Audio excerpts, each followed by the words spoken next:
Yesterday, I was probably feeling a little bit better about Winnipeg's chances to win the Central and the West, but now we have some complications. Gabriel Vilardi will miss time, and the Jets are going to have to face the Caps without him. Let's chat about that on tonight's episode of Locked On Winnipeg Jets.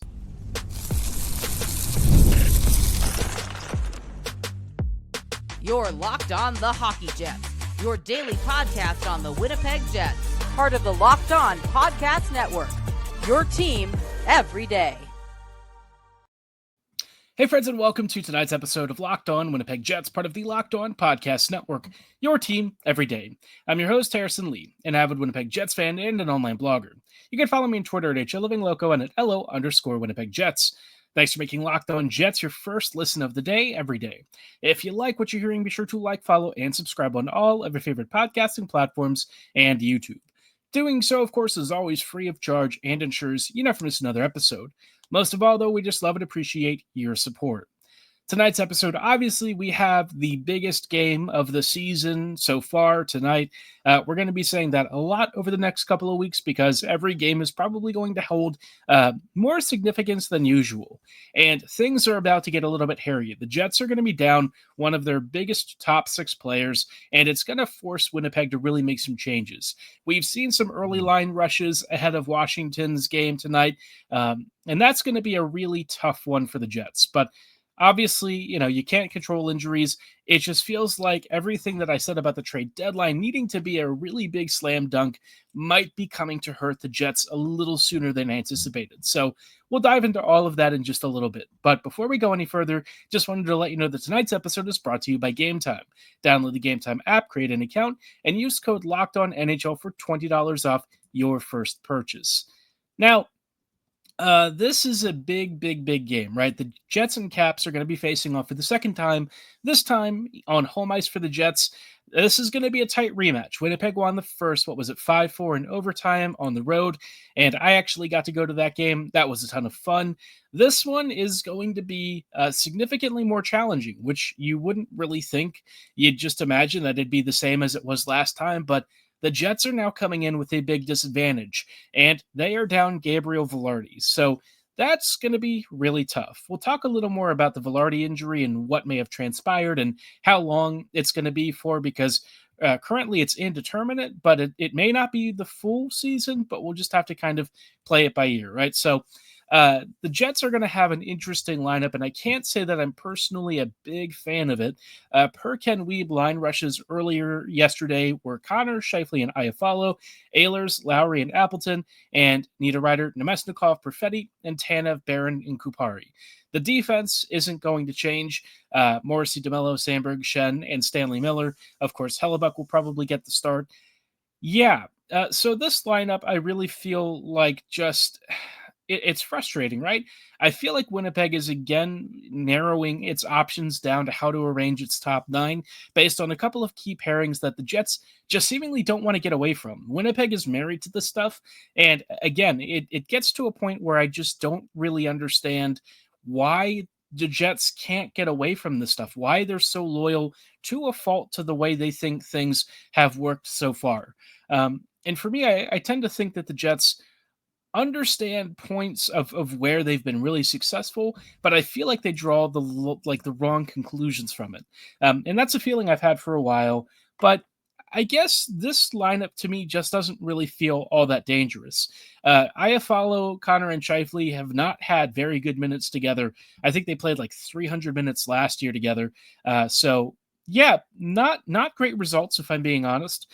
I have my own issues with Connor, Scheifele, and Vilardi, but Connor, Scheifele, Iafallo is not really much better. In fact, it might be worse. So that's not great. Ehlers, Lowry, and Appleton is going to be a trio. Ehlers and Lowry are good together. That's fine. Appleton, I just don't really understand why the Jets seem to think that he can do more than what he's been able to accomplish so far. Mason is a very fine bottom six guy, arguably really fourth line. Asking him to try and produce top six offense to me just doesn't really make sense. He's never been that guy. He had a couple of years where he started to look more like that kind of player, but I just feel like, again, they're married to the Lowry-Appleton thing in the same way that they're married to the Connor Scheifele pairing, and I don't fully get it. Now, maybe Ehlers can kind of conjure some magic here along with Lowry, and maybe that trio will work really well. It could. And I get to some degree that the Jets are maybe trying to balance their top nine a little bit. But you look at Niederreiter, Nemesnikov, and Perfetti, and I just feel like Perfetti should be in the top six. He really shouldn't be sitting here in the bottom six if you sort of understand that, the Jets' top lines are going to have to do most of the heavy lifting. These depth lines are probably not going to be able to bring a ton of offense. Tanev, Barron, and Kupari will probably be fine. But again, I'm just not really expecting the bottom two lines to really generate loads. And so, Perfetti just feels like he's a little bit wasted in this depth role. And, maybe it'll be a little bit better. Maybe the deployments will be relatively even between the second and third. But having seen how the Jets have usually been, I'm not super convinced, right? I think that the top nine isn't the worst arranged it could possibly be, but this is probably pretty close. So, yeah, not feeling great about this game against the Caps. Washington, for their part, have, OV, Strome, and Protas on the first line, McMichael, Dubois, and Wilson on the second, Mangiapane, Eller, and Radish on the third, and then Duhaime, Dowd, and Beauvillier on the fourth. And so their lineup just honestly is better than ours right now. It's going to be on better form. Their offense has been creating more at 5v5. If ever there was a game where I think the Jets are probably going to get dummied a little bit, it's this one. I hate to say it, but Washington is likely going to be the stronger team in this game. They were slightly better in the last time these two teams met. This time, I think it's going to be a little more decisive. And maybe I'm wrong. Maybe the Jets muster a really good home game. Maybe it's like that Stars game we saw a couple weeks ago. But knowing how the Caps have been on the road recently and how the Jets have been, I just don't see it happening. On defense, the Caps will be rolling Sandin and Carlson, Chychrun and Van Riemsdyk, and then Faravari and Roy. And Chychrun would have been so nice to get. He has been tremendous for this Caps team, generating tons of offense, doing tons of two-way work. Everything that folks kind of thought he would be in Ottawa, he has absolutely been for Washington. So great. Could have been for the Jets, but nope, that didn't happen. So in net, you've got Thompson most likely, Lindgren backing up. It's going to be a tough game, right? Winnipeg kind of has to win this, and if they want to keep pace with the President's Trophy race, the Caps are going to have games in hand.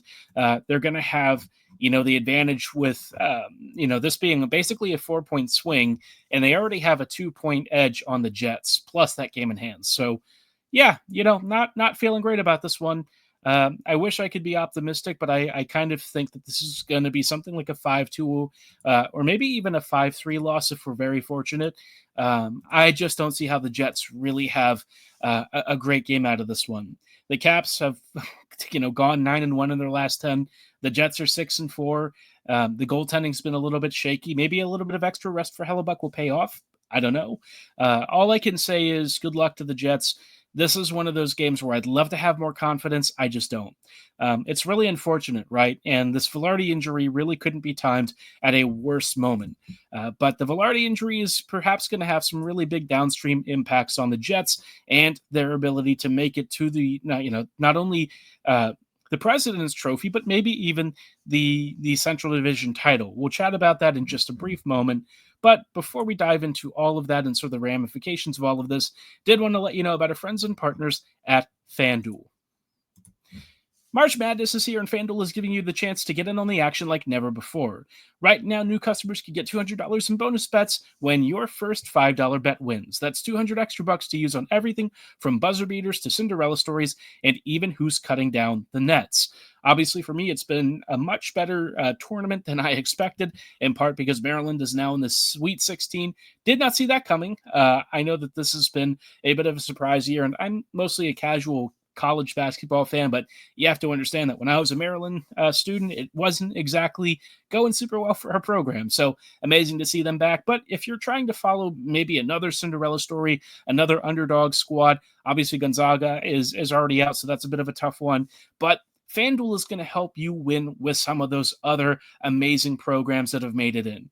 And obviously, there's lots of super teams out there too. So if you just want to follow the favorites, FanDuel can help you stay on the action all tournament long. And with games happening almost every day, there's always something exciting to bet on. The FanDuel app, of course, is super easy, and when you win, you get paid instantly, so there's no waiting around. The only way to do this, though, is to get in on the action at FanDuel.com. Follow the college hoops action all tournament long.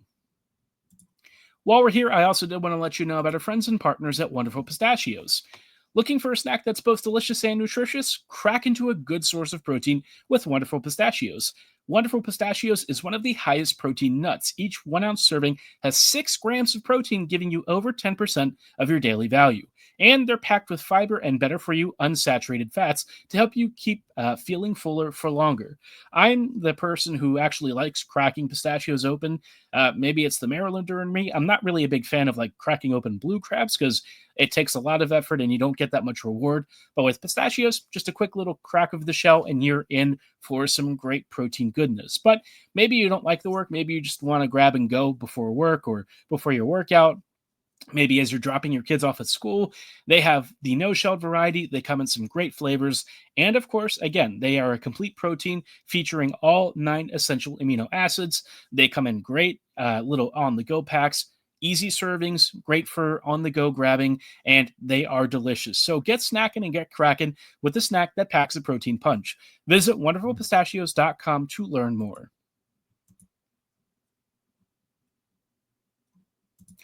Hey friends, and welcome back to this episode of Locked On Winnipeg Jets, part of the Locked On Podcast Network, your team every day. Every day, thank you so much for rejoining us as we are just chatting a little bit about the Vilardi injury and the challenge that it now poses to the Jets. So you heard me give a not particularly great prediction for Washington versus Winnipeg. I wish I had a better assessment of this game, a more positive outlook, but I got to be honest, I don't. I think this game was already going to be hard with the Jets kind of being a little mediocre the past couple of weeks. I know that the Buffalo game was a little more unlucky in goaltending than anything, but the Jets in general, especially the top line, just hasn't been all that great recently. The third line has also been a little more underwater, and so all of this to me suggested that Winnipeg was in for a tougher game against Washington or really any other top playoff teams at full strength. And now they're going to have to face the Caps, who are on a 4-game winning streak and very hot without one of their top players. Now, I know I said Vilardi was struggling recently, and that's absolutely true, but on the power play, he's still a pretty big threat. And so Winnipeg not only is going to have to try and figure out how to operate without him on the first power play. I think I saw somewhere that said Iafallo was taking his spot. That's really not the solution on the power play, but whatever. I just think Winnipeg really didn't give itself any sort of leeway here at the trade deadline. And I keep coming back to this notion that, yes, no trade clauses, no movement clauses, and trade prices were all very challenging to work with. I also saw lots of players who didn't have trade protections and didn't sell for that crazy of a price get moved to other teams. And so I sort of question, who was Winnipeg really after? And could they have bolstered this team? Because the moment that the Jets even have like a single injury in their middle or top 6, they're kind of in trouble. This team really doesn't have a margin for error. And I think seeing how this team looks without Vilardi is a little scary.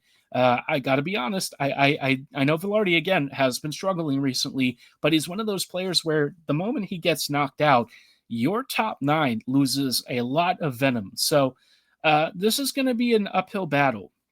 And I guess looking at how the Jets have arranged their current top 9, it is technically balanced, but I feel like it just doesn't really make that much sense with how we know these combinations have worked in the past. We know there are certain pairings on this team that just don't create a lot of scoring offense. Now, maybe it works out in a game like this where, the Caps may be a little fatigued and maybe it goes a little bit better. Maybe I'm overthinking this, but I don't fully understand this. I feel like the Jets have tried to engineer certain pairings around certain player combos, and their line combinations are based on those, duos. And the duos that they've selected don't really work that well, to be honest. Connor Scheifele probably works reasonably well just because Connor himself has been a lot better this year. But even then, you know that there are some real warts when you don't have Ehlers with them. So, yeah, the more that things seem to change, the more they stay the same. And obviously, you see, I have some concerns about Arniel's decision making here, more so with the lineups than anything. And I want to chat about that later. But this injury, we don't really know how long it's for. Vilardi has been described as being week to week for now, and it doesn't sound like it's for the rest of the season necessarily. But John Liu kind of had a conflicting report earlier where he heard potentially not only through the regular season, but also the playoffs. Now, they're doing some work. They'll probably take an assessment of him. It might have happened when the Jets were on the power play in Buffalo. Vilardi got knocked on his back, and he went down pretty hard. Like, he went down pretty flat on his back, and we've seen, some pretty rough injuries when you fall like that and hit the ice. Hopefully, for Vilardi's health, it's not too serious. This will potentially come into his contract negotiations. He does have a pretty lengthy injury history, and maybe the Jets don't want to commit to that. I don't know. But Vilardi, is one of those guys where I think he's generally had a pretty healthy season. So I think this was more of a freak injury than anything. I don't know that it necessarily plays into his more lengthy injury history, but the reality is the timing is just not great. The Jets are in a really tight race.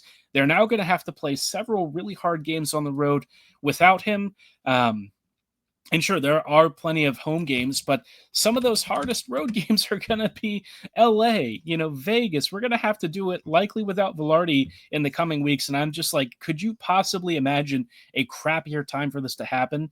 But this is why you needed to have a bigger trade deadline, why you needed some real reinforcements up front.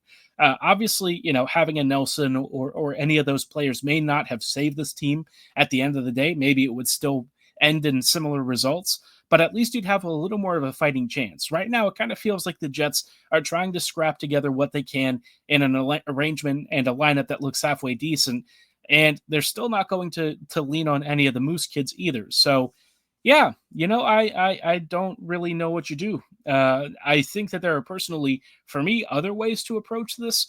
The Jets are never going to do it, so I'm not even going to waste my breath talking about it. But this would probably have been a nice time to know what Lambert was at this point in the season. Shiberkov probably should have been up and stayed up with the big club. But the Jets are so afraid to either frustrate their veterans or really create some serious competition. And sometimes they pigeonhole themselves long in advance before they run into a really tough situation like this where they need to figure out more internally. And it might have worked through a lot of the season, but I also think that at times the Jets haven't always understood why this team is in first place, right? And that's not to say that the Jets aren't as good as their record. They are a very strong team. I think they're not quite as strong as a first place in the division kind of team really is typically, but they're still really good. And the rest of the league, it's not like they've been amazing either. They've also had some issues this year. A lot of our typically strong front runners have kind of taken some real setbacks. So Winnipeg in many ways is pretty darn good, but because of all of this, now, this Dallas Stars team is going to be breathing down their necks. Assuming the Stars take points out of their next 3 games here that they've got, the Jets are in a really tough position. Dallas has a game in hand on us. They're only 6 points back, and now the Jets have an extremely difficult stretch ahead through some of the better teams in the Western Conference. Yeah, it just is what it is. It is what it is. Winnipeg's going to have to suck it up and make do. Now we're looking to basically have to play the Blues in the first round. Unless St. Louis catches Minnesota, which actually is a possibility. The Blues are on a 6-game winning streak. The Wild have been really middling recently. If the Blues overtake the Wild, that would be probably better for us. Minnesota is not a particularly great team, and I think that they're more beatable than the Blues are, and Vegas getting the Blues is probably more preferable anyways. St. Louis, I think, actually has the frustrating and ability and physicality to actually get through a Wild series or a night series, right? So Minnesota, maybe we're actually rooting for them to kind of tank really hard so that the Blues move into that first wild card seed and we get the Wild instead. So there's a lot of moving parts here, but I think for the Jets, this is just going to have to be a really big character test. And I want to say that I have the faith that they'll get through it. They've gotten through some tough stuff in the past. I just think that there are some things that are really tough to move past, especially losing one of your best forwards like this. It's not like in previous years where they have, other reserves and youngsters that they can call upon. What you've got is pretty much what you have to work with. And unless Lambert gets a call up or somebody steps up really big and suddenly changes how they play entirely, I think the Jets are kind of in a bit of a rock and a hard place. And this is where it then becomes incumbent on the coaching staff to get the most out of this team. And I have to be honest, Arniel is not showing me what I want to see. Maybe I'm overthinking things. Maybe I'm reading too much into it. But I have to be honest, his line combinations, frankly, just kind of like, I don't get it. I really don't. And I want to chat about, are we going back to the Bowness days of what we saw before when the Jets crashed out of the playoffs early? We'll talk about that in just a brief moment. But before we go too much further, thought you should hear from our friends at Game Time. There's nothing like watching basketball live. The energy of the crowd, the sound of sneakers on hardwood, and maybe even a celebrity sighting courtside. If you want to catch a game in person, Game Time makes getting tickets easier than ever. Game Time's new feature, Game Time Picks, filters out all the fluff and shows you only the best deals on great seats, so you don't have to waste time scrolling through thousands of tickets. I used Game Time when I was getting Ravens versus Chief tickets a couple seasons ago. It was awesome, super convenient. Not only did I get one of the best deals that I saw anywhere on any marketplace for playoff tickets, but Game Time also showed me my seat view, so I knew what kind of view I was getting. And look, I've gone to M&T Bank plenty of times, but it's still nice to be able to see where you're sitting and have a sense of the perspective. And I had a great view of the game. Unfortunately, I saw all of the horror of losing to Kansas City, but you know what? It's a great chance. Right now, whether you're into March Madness or you maybe want to go to an NHL playoff game, Game Time can help you get there. And you'll always be backed with no surprise fees and a lowest price guarantee, so you can book with total confidence. Take the guesswork out of buying tickets with Game Time Picks. Download the Game Time app, create an account, and use code LOCKEDONNHL for $20 off your first purchase. Terms apply. Again, create an account and redeem code LOCKEDONNHL for $20 off. Download Game Time today. What time is it? Game Time. Hey friends, and welcome back to this episode of Locked On Winnipeg Jets, part of the Locked On Podcast Network, your team every day. Every day, thank you so much for rejoining us on tonight's episode as we are just wrapping up here with some worrying concerns heading into the postseason that, the Jets are starting to look more and more like the Bowness Jets of last year. And I really feel like, Scott Arniel, I'm losing faith in him. And I don't like to say that because I feel like, sometimes there are things that are out of his control. And I think on the whole, Arniel has generally had the right idea about a lot of things. But there are some clear details and traits that are very similar to what we saw under Rick Bowness that, look, Bones did a lot of good for this team, and I think he really set this team up for longer-term success. But he had some really big blind spots, and Arniel is kind of repeating some of those. If you look at the combinations of Connor and Scheifele, then you put him with Iafallo and Lowry and Appleton not getting split up, Nemesnikov having been the center for Perfetti and Ehlers for forever. I just think the Jets don't always maybe see where they're really struggling and where their success is because the team is winning so much that it makes them feel like they can't make adjustments. But you look at how the Caps have approached things. Washington has regularly reconfigured their top nine, and look at how dominant they are. Yeah, there are some mainstays and combinations that have been very similar and very frequent, but no one has played together in the same arrangements more than the Jets. Winnipeg has among the top line combinations and most common line combinations in the whole league. Like the Jets' top line, I think, has played, a couple hundred minutes more than the next closest line combination. That to me is just insanity. Winnipeg just doesn't want to change. And even when there's evidence of stuff not working, Winnipeg keeps going back to the same well, and I don't understand what their data team is telling them. I don't know what is getting through.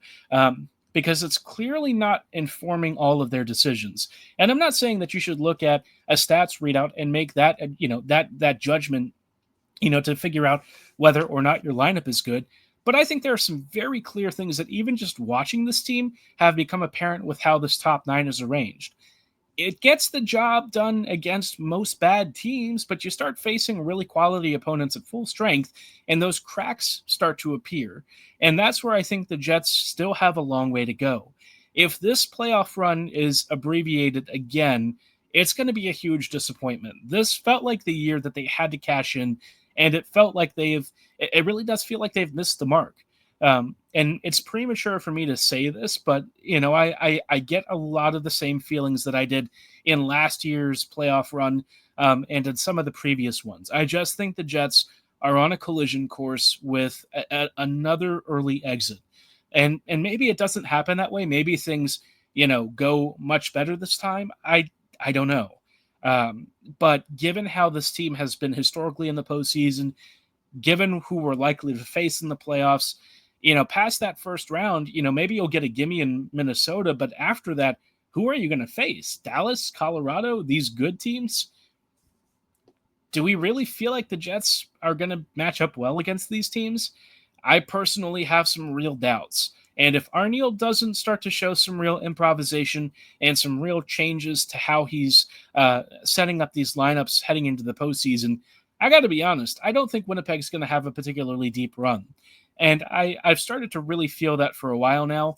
And maybe I've had it quietly in the back of my mind, but, I've tried to be really positive this season. I've tried to give Arniel more room to work, but I think there's a point at which, this team is continuing to push against what the evidence suggests. And at some point, that's going to hurt you. And I think Winnipeg is in danger of letting that become the unfortunate end of their season. So there's still time for them to get to the right conclusions and to make the right changes. If we see some changes during the Caps game that are for the better, that stick around, I think that would be phenomenal. I think Arniel is so afraid to upset and rock the boat. But at this point, you've got to find ways to get this team going and on better form heading into the postseason. The Jets have kind of looked a little bit vulnerable the last few weeks, and I think it's probably a fair reflection of where they're really at. So, will Winnipeg learn the right lessons heading into the postseason? Will they make the right adjustments? I don't feel very confident in it right now, but there is still time for them to do it. I'm going to keep making that my copium, but curious to know how you feel about all of this. Are you confident heading into the playoffs? How are you feeling about this Jets team? Personally, I'm not liking the direction the team is starting to trend, and if Arniel isn't willing to make those adjustments heading into the postseason, we might be in for a very short run. Maybe the first round isn't much of a problem, but once you hit the second round and beyond, yeah, good luck. So, long road ahead, but I just don't want it to end like it's ended in the past couple of seasons, man. It sucked watching this team get embarrassed in the first round, right? Mm-hmm. Like, that's just not what we're about. We want to see this team go far. Winnipeg fans deserve better. The team deserves better. And if we don't get that, at the end of the season, there's going to have to be some real change. I feel like this front office and the team just isn't getting the job if it's an early playoff exit. So I know it's tough. I know this is one of the hardest jobs in the league, but at some point, these folks are getting paid a lot of money to make results happen. And I think this team just hasn't reflected enough success. But there's still, 11 games left to figure it out. There's a playoff run. We'll see what happens. If they get further and actually show some real growth, I think that would be successful. But man, it's going to really hurt if they are out early. But again, let me know what you're thinking, how you're feeling about this team, and give me your thoughts in the comments below or at my social medias at HLLivingLoco and at LO_Winnipeg Jets. For tonight's episode, though, that's going to be all the time that we have. Thank you so much for listening and making Locked On Jets your first listen of the day every day. Tomorrow we'll have a recap of Winnipeg versus Washington. Let's hope it's all good news.